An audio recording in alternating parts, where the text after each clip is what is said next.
President Donald Trump on Friday shot down the prospect for any kind of nationwide lockdown to contain the spread of coronavirus, resisting a step that California, New York and now Illinois have already taken. "I don't think so," Trump told reporters Friday when asked whether California's strategy could be adopted nationwide. Trump, who instead announced another series of mitigation efforts spanning the federal government, maintained that California and New York were exceptions. "Essentially, you've done that in California. You've done that in New York. Those are two hotbeds," he said. But, he added, "You go out to the Midwest, you go out to other locations, and they're watching it on television, but they don't have the same problems. They don't have by any means the same problem." While the president said he would continue to work with governors, "I don't think we'll ever find that necessary," he said of a nationwide lockdown. Even as his administration has ramped up its coronavirus response, Trump has appeared hesitant at times to take steps that would further kneecap a U.S. economy that is already in an unprecedented free fall. Even without a nationwide lockdown, millions of Americans have already essentially self-quarantined, posing a mortal danger to the service and hospitality industries and threatening to thrust the entire U.S. economy into a recession. The dramatic economic slowdown has prompted talks between the White House and Congress not just on a massive bailout package for suffering industries but also of plans to cut checks to individual Americans. Taken together, costs for the government's economic response are expected to soar past $1 trillion. What Trump did announce was that he had finally put the Defense Production Act, which would allow him to order private corporations to manufacture desperately supplies, into high gear, days after saying he would not yet trigger the Korean War-era statute. But aside from name-checking General Motors, the president declined to say what companies he had ordered into action and how many items he had ordered. He also announced the partial closure of the U.S.-Mexico border to non-essential travel, a move that mirrors the closure of the northern border with Canada earlier this week.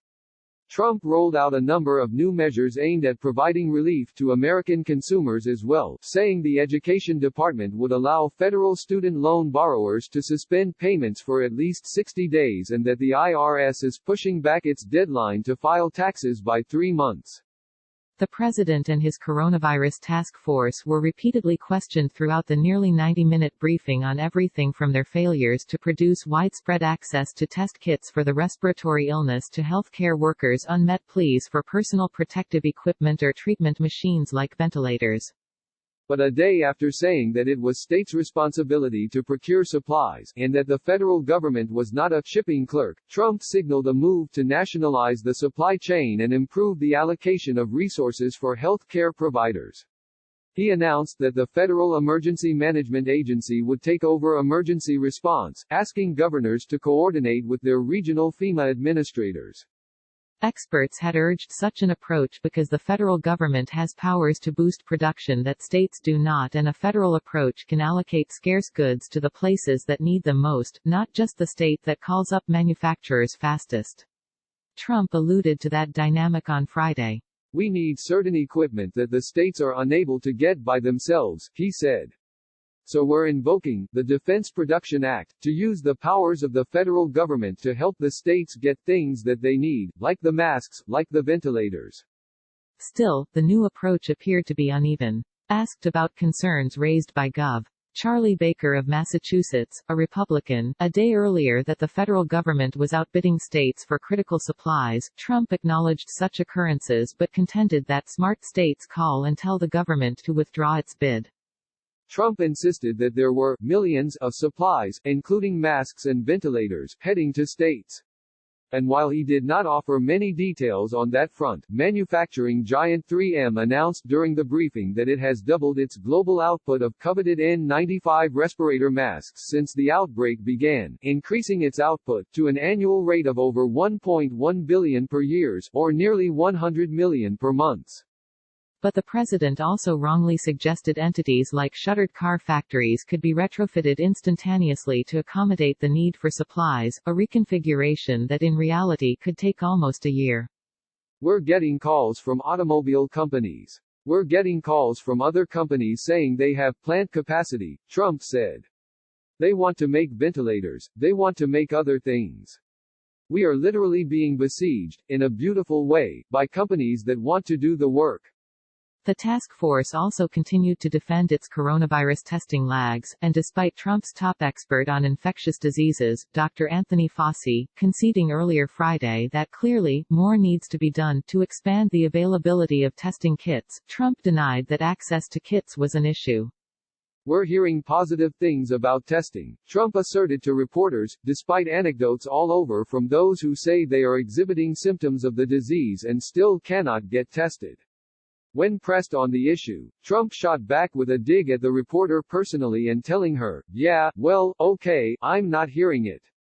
But even Fauci stepped up to the lectern to acknowledge that there were still flaws in the process, telling reporters that we are not there yet in terms of meeting the demand for tests. I get the same calls that many of you get. Someone goes into a place who has a symptom and wants to get tested for one reason or another and they can't get it, he said. That is the reality that's happening now. But Fauci pointed to improvements that had been made in getting people tested. Is it the same as a few weeks ago? He said. Absolutely not. The exchange appeared to irritate the president, who then returned to repeat previous attacks on his predecessor, deflecting blame for the recent stumbles and criticizing what he claimed was a broken system he'd inherited. We have, now, a great system. And it's almost fully in gear, but it is able to test millions of people. We inherited a broken, old, frankly a terrible system. We fixed it and we've done a great job. Trump complained. We haven't been given the credit that we deserve, that I can tell you. Despite Trump's suggestion that tests are being carried out smoothly, Health and Human Services Secretary Alex Azar said that FEMA would stand up a laboratory task force to answer questions about a lack of supplies for tests, like cotton swabs. Usually it's the lab people do not understand there are actually alternative supplies in the marketplace, that they are perfectly free to use, he said, saying that the government had just purchased 200,000 swabs on the open marketplace that they were sending to governors. It's a complex system with 330 million Americans and all of these labs, Azar explained.